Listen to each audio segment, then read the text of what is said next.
Hey everyone, today I have a new fighting game to play on the channel. So I have been a huge Street Fighter fan since I was a kid, with Street Fighter 4 and Street Fighter 3rd Strike being my personal favorites, and that's why today's video is on Street Fighter 6. I thought it'd be fun to try and learn Luke in just 3 days and see how far into the ranks I can get. So let's just get straight into it with day 1. So on day 1, as I say in all my learning videos, learning super high damage intricate combos simply isn't worth it. I hopped straight into my ranked placement matches, and I did forget to record the first 4, but I won all 4 of them. For my 5th match, I ended up fighting this Platinum Zangief, who to be honest was just simply better than me at this point, so you can kind of assume how that one went.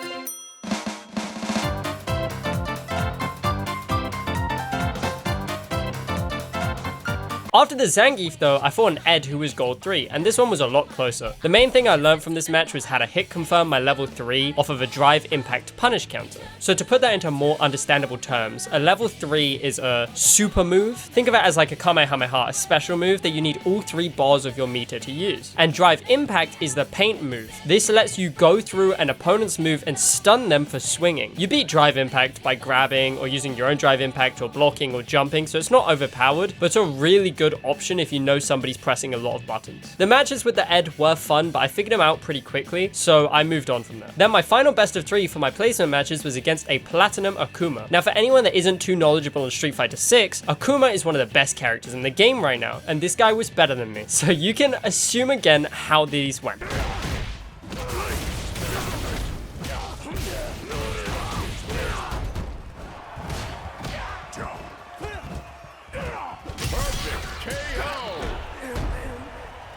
But regardless, this meant that I ended up placing gold 3. Now honestly, this wasn't bad. I was worried it was going to be a lot lower, which would then take me way longer to climb up through the ranks. What I wanted to get in these 3 days was a higher rank than I had when this game came out. I played the game when it came out a decent amount, but I dropped it. And when I was playing consistently, I was about Plat 2 or Plat 3, so it wasn't completely unattainable. So gold 3 put me about 1 whole rank down from where I wanted to be. But anyways, I continued down my path of success as Luke until about gold 5. Now, the main difference between gold rank and platinum is while you are still in gold, you get a win streak bonus, which helps you rank up quicker because you get more points for winning if you're on a win streak. Now, when you enter platinum, this disappears. I was on a hot streak and gold 5 was only 1 rank off platinum, so I was genuinely feeling like I could get platinum in just day 1, and I would honestly be really happy with that. But that's when I started getting tilted. Having a constant win streak counter that directly correlates with my rank increase almost made me play worse. I would get really mad at myself for losing just 1 game in a best of 3 and losing the streak, and this put me into gold hell. I would win and then lose and then win and then lose, and ultimately I gained nothing. It got to the point where I was actually struggling to do my inputs consistently because I was thinking too much about winning rather than playing. It's a common problem in fighting games where people think about the outcome of the match more than the match itself, and it results in them not thinking properly and thus losing. I noticed that this was happening, and it lasted for too long if I'm being honest. I ended up going on a losing streak at the end of the session, which put me back down into gold 4. But I had some key takeaways from day 1 that I plan to apply in day 2. I needed to remain calm and think properly. I decided the best way to do this was to turn off the JIT music and instead listen to something significantly calmer. The second point was that I realized I was either camping too hard or pushing forward too hard in all of my games, and I needed to try and discover a happy medium between these things where I'm actually playing properly. I was letting people jump in on me too much, so I needed to use Luke's rising uppercut or his crouching heavy punch to start anti-airing them more. And finally, Luke has one of the best get up options in the entire game. He has an invincible reversal uppercut that then combos into a follow-up, and I was not using that anywhere near enough. People were getting free punishes on me, and this is because I was not using this properly. This was one of the main things I wanted to apply. Now on day 2, my goal was the same. I just wanted to get into plat. I knew what I needed to work on, so I hopped straight into ranked matches with no warm-ups and got started. I started off strong by managing to beat a Ken player twice in a row, and then I took a game off this Platinum Ryu. However, in the next game against the Ryu, I got significantly greedier, and this resulted in him kicking my ass. He then refused to rematch me for the best of 3, which kinda sucked, but you know. Then the pattern just kept repeating. I beat an Akuma back to back, and then I beat a Guile in game 1, but lost to him in game 2 and 3. I was playing well, but I just could not get a streak. But to be honest, it wasn't weighing on me too much because I was still making gradual progress towards the goal. And if this pattern did keep up, then I would be able to get into plat. However, this pattern did keep up for a while. But then I finally managed to gain some momentum. I fought a Guile player and it was not close at all. I beat him twice in a row and that was it. Then for some reason, the game put me in against another Guile player. Now these matches were significantly closer. The first round went horribly and he trapped me in the corner for pretty much all of it. Guile has very oppressive pressure due to his variety projectiles with different speeds and properties. These projectiles force you to block and he can quickly cancel them into an attack or a grab, so I knew I had to stop myself from even being put into the corner in the first place. I had to focus on staying safe and neutral, and that would be the key to victory. By doing this, I made it to the final round and just had to rinse and repeat. Now another reason that Guile is so strong is because of his huge DP known as Flash Kick. As you can see here, it is fucking massive and covers any form of jump over his projectiles. So against Guile, you're playing a game of deadly 50-50 where it's either jump over his projectiles and get your jaw kicked in, or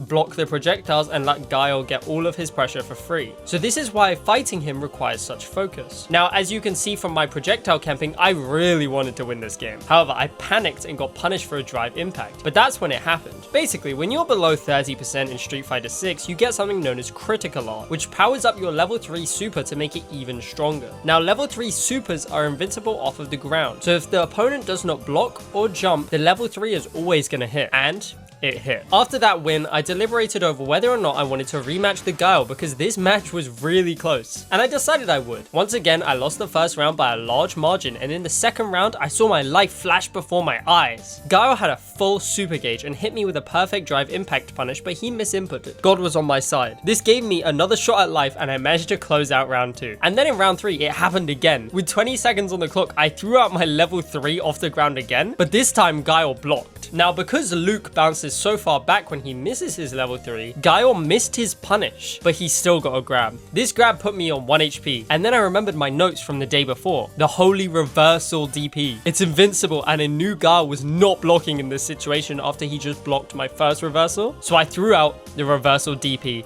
It was a Hail Mary from half court, and it hit. I managed to cheese this Guile out of 2 games and keep the win streak going. So now I was 1 game off plat. Now I got matched into a Ryu. Now Ryu is really hard to fight for me because he is so neutral based with so many safe options. So when you actually get a hit on Ryu, you really need to convert and do a shitload of damage in order to beat him. But as you guys know, my punish game isn't exactly perfect at the moment because I haven't labbed that. So that's why I struggle against Ryu, but I only needed 1 win. Now this Ryu specifically was playing neutral extremely safely, just as I had assumed, but he had a tendency to overextend when he had the advantage, and this was exactly how I killed him in both rounds. The first round I ran under him after he went for an ambitious jump read and hit him with a quick jab to take the round, and then at the end of the second round we were both 1 HP. We were both playing neutral, throwing out projectiles, trying to do anything to get that final bit of damage to take the round, and then I assume he misinputted or something, but he threw out a heavy Tatsu on my block, and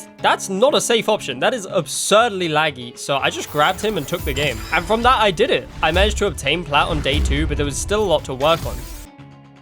So for day 3, I thought it'd be more fun to just play a game and just talk over it, and just talk about day 3 generally. So basically, the issue I had was I was going to climb as high as I could, but I played a little bit off while not recording to see how high I really could climb. And the issue is believe it or not, I think plat is about the highest that I personally, or I think most people, would be able to get without actually investing a lot of time into a character. Because as you can see from this Akuma right now, once you get up here, people know their shit, right? So then it becomes really hard for me to get damage when my best combo is like crouching medium quick kick into a sandblast or a punch, right? Like that is the highest damage combo I know. You know what I mean? And then it's like, this guy though, look at this. So it can be pretty hard, but I mean, it's still fun, and I'm probably gonna end up maining Luke in this game. He's quite a funny character, even if he is infuriating to play sometimes, because he can't approach. Or at least it feels like he can't approach, but maybe I just don't know how. But another interesting thing is I found out halfway through recording this that my controller is like busted. Like, maybe it's something to do with the dead zones, but there's like a lot of times where I'll input a move in this game and it actually just won't come out. And it's been really infuriating, to be honest, because it means I try to block stuff and I just can't, because I'm just not there to block it. Does that kill? It'd be cool if it did. Hey, nice, okay. Well, this is now winnable all of a sudden. Wow, that did way too much damage. I'm not gonna lie, that's cooked. Critical art is crazy. But yeah, my controller's broken, so I'm gonna have to buy a new one before the next video. But either way, this has been pretty fun to record. Seeing how good I can get at Luke in 3 days. I was gonna try and do 1 day, but that probably would have went a lot worse, to be honest. Well, back to me in the future who's editing. Thanks for watching. I love Street Fighter, so this video was actually really fun to make. The main takeaways I had from today were that I think it's actually really difficult to get any character above Plat in just 3 days if you aren't already really good at the game. I think the border of Plat is about the rank where you can beat anyone with just reads and grabs. But once you get above this, you need actual damage and combos because you just simply aren't getting as many easy neutral wins. On top of this, loads of characters have setups to do when they knock someone down on the ground. This is usually to do with timing a move or just putting in some really good pressure. And knowing these for your character is essential, but if you're learning the character in only 3 days, it can be really hard to do that. I'm considering doing another Street Fighter video next week on a different character, so look out for that. I might also do a you lose, you draw. I haven't decided yet. But on a real, this video was really fun to make. I was quite busy this week, so I wasn't able to put in as much editing as I would have liked, but I hope you guys still enjoyed. I do loads of different content on different fighting games, so make sure to check out my other videos if you haven't. Like, comment, subscribe, and peace out.